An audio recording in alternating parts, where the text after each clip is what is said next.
All right, welcome to this explainer. Today we are diving into something truly mind-bending. We're unpacking a massive, supposedly suppressed, unified theory of physics. According to the source text we're analyzing today, there's a direct, aggressive connection between the biology of your own body, the monumental architecture of the ancient world, and the deeply classified realm of black-budget aerospace. Let's kick things off with an ancient phrase you've probably heard a million times. As above, so below. Now, according to our sources, this isn't just some mystical philosophical poetry. They argue it's actually a literal engineering schematic. The idea here is that the fundamental architecture of reality scales perfectly, from the microscopic level right up to the cosmic. So, this leads us to the absolute core question presented by these documents. What if your heartbeat, the Great Pyramid of Giza, and a highly classified black-budget UFO were all running on the exact same underlying technology? I know, it sounds like pure science fiction, right? But the texts we're unpacking claim this is a very real, unified framework of physics, one that has been deliberately and carefully hidden from the public. To really grasp how these three completely different things connect, we have to talk about the divine hardware itself. We need to define the foundational physics of this unified theory, the toroidal field. Think of it like a smoke ring that actually powers itself. It's a self-sustaining, closed-loop electromagnetic vortex. In fluid and plasma dynamics, this beautiful, kind of donut-shaped geometry is used for optimal, coherent energy containment. Basically, it's a self-sustaining vortex of power. Okay, so forget everything you learned in high school biology for a second. The official medical narrative tells us the heart is just a crude mechanical pressure pump, right? Just pushing fluid around. But the sources we're looking at claim it's actually a highly sophisticated helical vortex engine. They argue it's an organ of implosion, not explosion. The sources cite some frankly fascinating biological evidence for this. They point out that the heart muscle isn't just a bag of separate chambers. It's actually a continuous seven-sided spiral band folded in on itself. It doesn't violently push blood, it elegantly twists and pulls it in a spiraling vortex. Even those little ridges inside your heart, they apparently act as baffles to ensure incredibly smooth flow.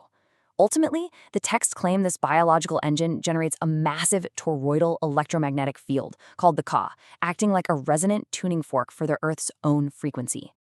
And to put that into perspective, the texts point to a staggering number, 5,000. The documents claim that the heart's toroidal magnetic field is literally 5,000 times stronger than the field produced by your brain. So they're framing the human heart not as basic plumbing, but as a massive, measurable bioelectric generator that broadcasts your state of coherence directly into the world around you. All right, let's zoom out, way out. Imagine looking at the Giza Plateau not as a collection of ancient tombs, but as a massive, dormant circuit board. The sources claim that if you truly understand the toroidal physics of the human heart, you already possess the blueprint to understand these ancient megaliths. We're moving straight from the intimate microscale of the human body to the massive architectural macroscale of antiquity. And this brings us to a really stark juxtaposition. The official historical story says the Great Pyramid is just a primitive stone mausoleum built with copper chisels, rope, and brute force. But the texts we're reviewing vehemently insist it was a multi-gigawatt solid-state acoustic hydraulic power plant. They argue it's essentially a massive piece of dormant high-energy hardware. The texts actually perform a wild engineering audit of the pyramid's materials to back this claim up. They say the outer casing of brilliant white Tira limestone acted as a massive dielectric insulator, a Faraday cage. The inner blocks, made of porous rock, they apparently wicked up groundwater to act as an electrical conductor. And those inner resonant chambers made of Aswan granite are packed with quartz, effectively serving as piezoelectric transducers. According to the sources, it's built exactly like a giant modern electrical capacitor. So how did the sources say this ancient machine actually fired up? They outline a very precise mechanical sequence. First, a subterranean ram pump harnessed the Nile's kinetic energy. Then, low-frequency acoustics were amplified up through the Grand Gallery, acting as a resonator. Meanwhile, the Queen's chamber mixed zinc and acid to synthesize pure hydrogen gas. Finally, ambient cosmic radiation struck that vibrating hydrogen, firing a highly focused microwave beam right out of the shafts. It's essentially a massive solid-state maser. But every engine needs a spark, right? Enter the number fun10. The documents highlight the specific frequency, 110 Hz, noting that the pyramids actually feature specific stations for human resonator arrays. Essentially, the claim is that highly trained operators used their own hearts and vocal cords to phase lock their biofields with the granite. Human biology provided the literal spark to drive the stone machinery. Now things get even crazier. What happens if you take the biology of the heart and the physics of the ancient pyramid and you weaponize it? Well, you end up in our modern skies. We're shifting gears into the deeply classified world of black-budget aerospace, where the sources allege this exact same toroidal vortex has been applied to advanced propulsion. Let's synthesize all of this together. As above, so below. Your heart, the Great Pyramid, and classified craft like the TR-3B supposedly all achieve their goals using the exact same underlying physics. In the microdomain, your heart uses biological tissue for a helical implosion vortex. In the macrodomain, the pyramid uses granite for acoustic resonance. And in the applied aerospace domain, modern craft use advanced metamaterials to generate a spinning plasma vortex. It's all the exact same technology, just scaled differently. The applied astrophysics behind these craft relies on something called the lens-theoring effect, also known as frame dragging. To visualize this, think of a drill bit twisting water in a glass. The theory is that a massive, rapidly spinning object literally drags the local vacuum of reality along with it, physically twisting the fabric of space-time to create a torsion field. Mechanically speaking, the texts outline exactly how these black-budget mass reduction drives operate.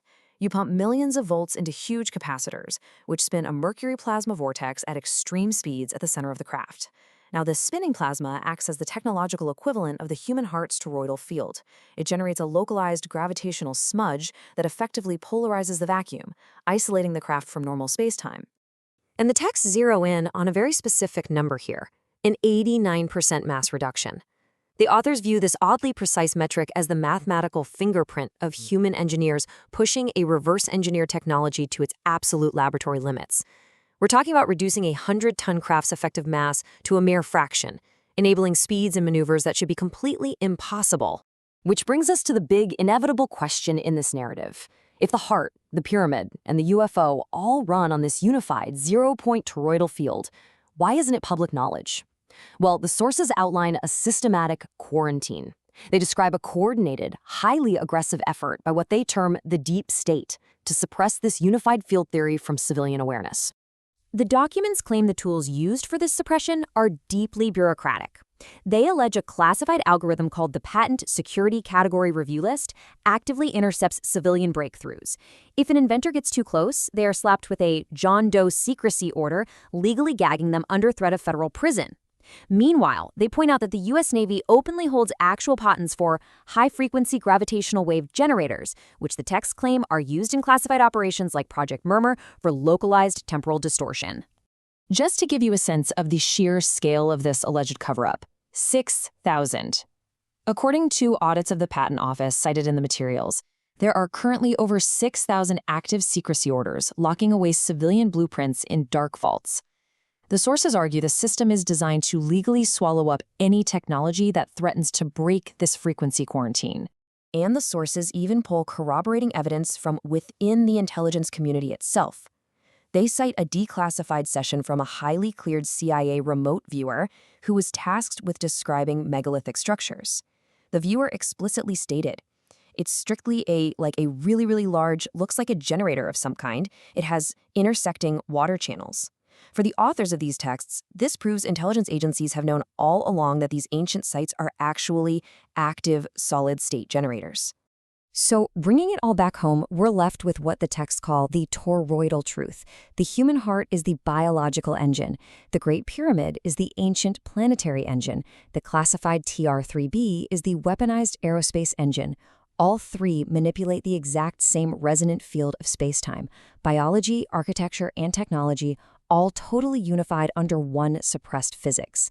So, I want to leave you with this final, genuinely provocative thought.